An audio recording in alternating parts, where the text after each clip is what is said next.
वर्धा शहरातील गजबजलेल्या इतवारी बाजारात रविवारी सायंकाळी एका मजुरावर धारदार शस्त्राने हल्ला करण्यात आल्याची घटना समोर आली आहे। प्रेमसिंग गुलाबसिंग आरमो या 50 वर्षीय मजुराच्या मानेवर कानाच्या खाली धारदार शस्त्राने वार करण्यात आलाय।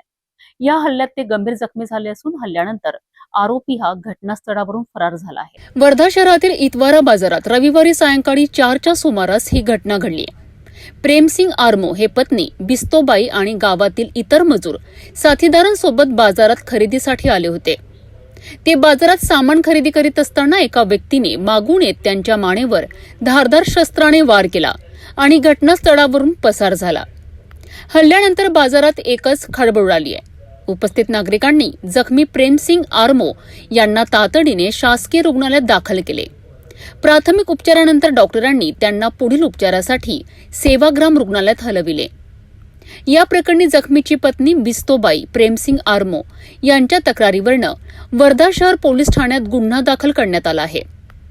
प्रत्यक्षदर्शींनी दिलेल्या माहितीनुसार अनिल कुरील राहणार इतवारा बाजार याचेच नाव समोर आले असून पोलिसांकडून त्याचा शोध सुरू आहे।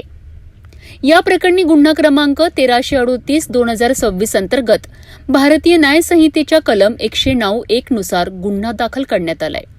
घटनेची माहिती मिळताच शहर पोलीस ठाण्याचे ठाणेदार नागेश कुमार चतारकर यांच्यासह पोलीस कर्मचारी घटनास्थळी दाखल झालेत। हल्ल्यामागील नेमके कारण काय, आरोपीचा या घटनेत नेमका सहभाग किती होता आणि हल्ला कोणत्या कारणावरून झाला याचा तपास पोलिसांकडून सुरू आहे।